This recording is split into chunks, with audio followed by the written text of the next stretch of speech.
I want to talk about raising student achievement.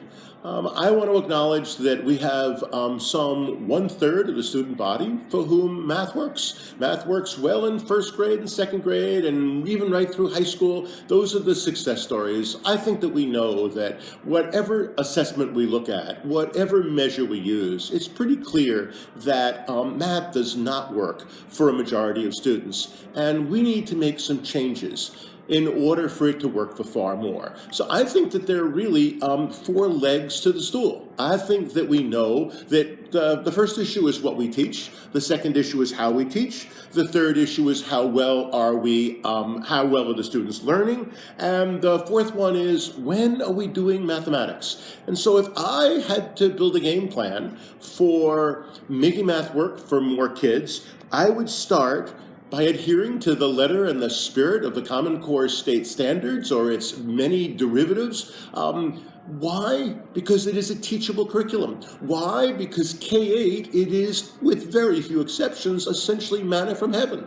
I think that we know that there are a whole lot of instructional materials that say aligned with the Common Core, but aren't really. And if we start by saying, what are the 32, the 36, the 37 key objectives or standards for each grade level, and that's what we're going to focus on. If we recognize that unlike standards of yesteryear, what's so beautiful about the Common Core standards or its derivatives is that different standards have different heft, different bulk. Some of the standards can actually be taught in a week. Some of the standards take a month. Some of the standards take all year long. So the idea of just teaching any of those standards once, saying we've done it, doesn't make sense. Once we have adjusted the curriculum so that we are not ramming inappropriate things down kids' throats, so we are honoring the progressions that are the heart of the international benchmarking of the Common Core state standards, we turn to how are we doing it? And I think that the best source of how do we do it are the 8 mathematical teaching practices found in Principles to Actions. It's really very simple. No, it's really incredibly hard. But when I talk about coaching, when I talk about supervision, when I talk about evaluation, when I observe lessons, when I help coach teachers, it all comes down to 1, are you clear on your goal? We know we do a lot of punting. We know that often the goal is lesson 7.2. That's not a goal. A goal defines the mathematics that we expect students to know. When I plan a lesson, I start with a clarity of my goal, and then I go to my evidence. I go to my exit ticket. I go to, am I clear on what I want students to be able to demonstrate that they know at the end of that lesson? And I have to gather that information. Within those bookends, we know that a great lesson, effective teaching, is not another worksheet. It is a set of tasks. It is tasks that are rich, tasks that are contextual, tasks that are problem-solving tasks. That's what engages kids, and that's what constitutes a great lesson. We know that the heart of great teaching is the use of representations, the questions we ask, and the discourse that students engage in. We know that when we're talking and kids are sitting there passively listening, when we know that students are sitting in rows and not actively engaging with partners, we are missing opportunities.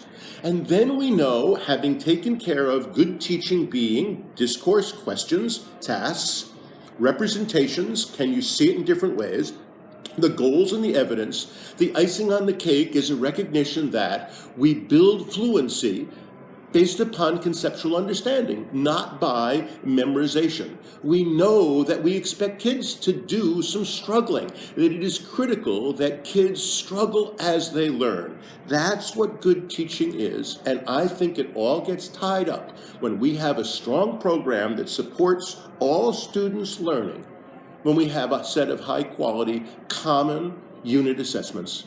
We need to stop worrying so much about all those tests that we have no control over. We need to start worrying a whole lot more about ownership of, teaching to a test that we own, teaching to a unit test that we collegially develop, a test that within a district is common across grade levels, it's common across schools, for a single grade level, common across schools for a single course. I can't emphasize enough the need to get away from the book tests, to get away from all the worry about the SAT and the ACT, and worry about our kids learning the mathematics that we have been teaching for the last 3, 4, 5, or 6 weeks. We have evidence of that. We have a retesting policy so that students realize what they didn't know and they have a second chance to show us. And I'm convinced that if we don't have an hour a day, it is not possible to do. And I ask you to think about how compromised we are when we have 42 minutes a day, when we have 45 minutes a day. I try and teach a math lesson in 45 minutes a day, and I can't do it. I tell you that I get shrill, I cut corners, I don't go off on tangents, I don't smile as much. I am racing, I am pushing, and I am compromising their learning. When I have an hour, I can do a cumulative review. I can do a number talk. I can end with an exit ticket. I don't feel like I'm rushing. I can have 2 different tasks, two chunks of the lesson. And when you put together a clarity of what we're teaching, how we're teaching it, how well students are doing, and give me enough time to do it, I believe that we have the tools to significantly raise student achievement.